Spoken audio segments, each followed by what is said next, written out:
1% 안팎의 하락세로 거래를 시작을 했습니다. 하지만 시간이 흐르니까 금방 하락폭을 조금씩 줄이기 시작을 했어요. 사실 월간은 만약에 근원 물가가 0.45%까지 나온다면 증시가 폭락할 것으로 예상을 했었습니다. 이게 어제 나온 골드만삭스 트레이딩 데스크에서 자기는 0.34로 근원 CPI 물가를 예상을 하면서 만약 0.45 이상이 나오면 S&P 500 지수가 1.5% 떨어질 거다 이렇게 예상을 했었어요. 근데 오늘 0.2% 내렸죠. 예, 그러니까 이거 완전히 틀린 거지만 이게 왜 그랬냐라고 설명을 드리겠습니다.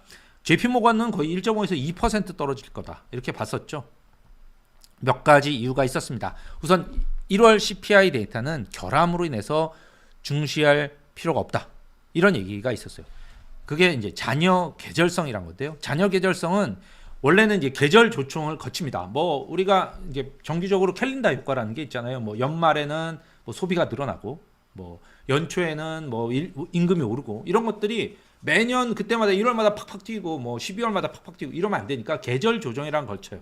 그래서 매년 그런 일이 있으면 그때는 이거를 조정을 해서 낮춰놓고 다른 낮은 때에 또 높여놓고 이래서 이제 평탄화시키는 어떤 그런 작업인데요. 잔여 계절성이 있다는 거예요. 즉 계절성을 조정을 했는데도 계절성이 남아있다는 거죠. 그러니까 1월마다 기업들이 매년 초에 이제 가격을 올리는데 그런 노동통계국은 이런 연초의 가격 인상이라든지 연말의 할인이라든지 이런 정기적인 계절적 패턴이 나타나는 경우에 계절 조정을 통해서 이걸 조정을 좀 해서 발표를 합니다. 하지만 최근 3년간 1월 데이터가 매번 보시면 1월마다 치솟았어요. 24년, 23년. 하지만 내려가는 둔화하는 추세는 나타났죠. 그러니까 이건 무시하라는 얘기입니다. 예. 노동통계국은 연초에 이런 가격 인상, 연말 할인 등 정기적 패턴의 경우에 계절 조정을 통해서 조정을 하는데 최근 3년간 1월 데이터가 계속해서 높게 나왔다는 얘기는 현재 계절 조정 방법이 안 맞다는 거예요. 나쁘다는 거예요. 이런 패턴을 충분히 포착해서 조정하지 못하고 있다. 브루킹스 연구소의 로빈 브룩스 시니어 펠로우는 팬데믹 이후 1월 인플레이션은 계속 뜨거웠다. 예상처럼 정확히 이번에도 그런 일이 일어났다. 이 중 많은 부분이 소음일 것이고 연초 기업들의 가격 설정에 대한 잔여 계절성이 2023년, 2024년처럼 여전히 큰 역할을 했을 가능성이 높다라고 얘기를 했습니다. 그리고 물가를 끌어올린 단기적 요인들이 많았다는 겁니다. RIA 어드바이저의 랜스 로버츠 전략가는 놀라운 CPI는 몇 가지 단기적인 요인에 의해서 발생을 했는데 그게 앞으로 몇 달 내내 없어질 거야. 첫 번째, 에너지 가격 상승이 보통 3개월 진행돼서 반영이 되는데 최근에 이제 하락을 시작했는데 그거 반영되지 않았어. 두 번째, 조류 독감 문제가 해결되면 엄청나게 오른 계란의 가격 1년 만에 50몇 퍼센트, 52% 올랐거든요.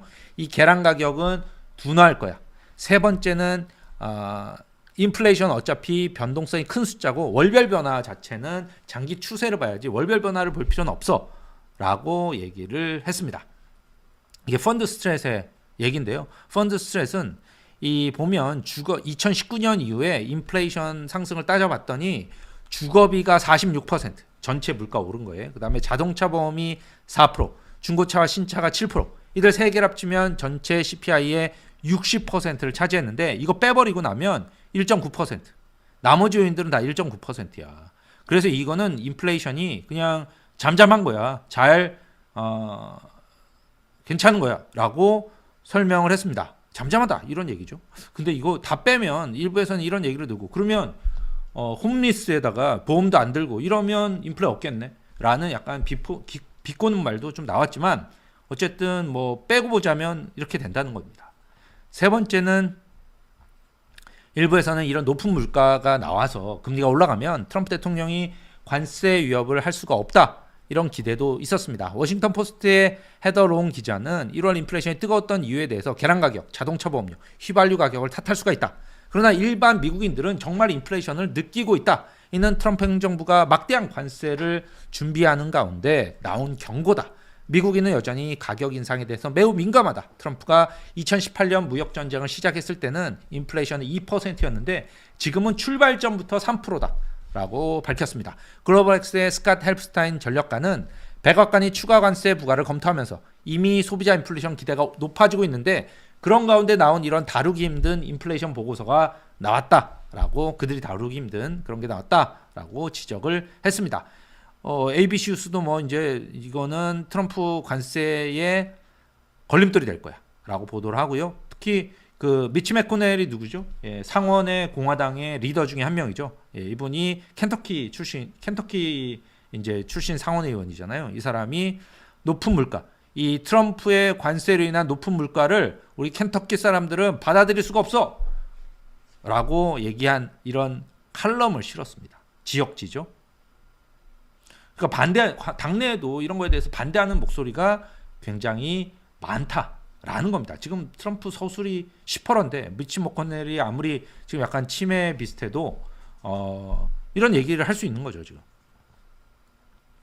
그리고 물론 이렇게 자녀 계절성, 단기적 물가 요인 이런 것들에 대한 지적이 시장에서 많은 반향을 얻은 것은 아닙니다. 웰스파고는 CPI의 상승 놀라움은 작년 1월을 연상시키며 자녀 계절성에 대한 의문을 다시 제기한다. 그럼에도 불구하고 헤드라인과 근원 CPI의 전년 대비 수치도 모두 한 달 동안 상승을 했다. 자녀 계절성 문제를 인정한다 해도 인플레이션 진전이 정체되고 있다는 더 많은 증거가 있다라고 밝혔습니다. 인플레이션 불안감은 오늘 국채 경매에서도 나타났습니다.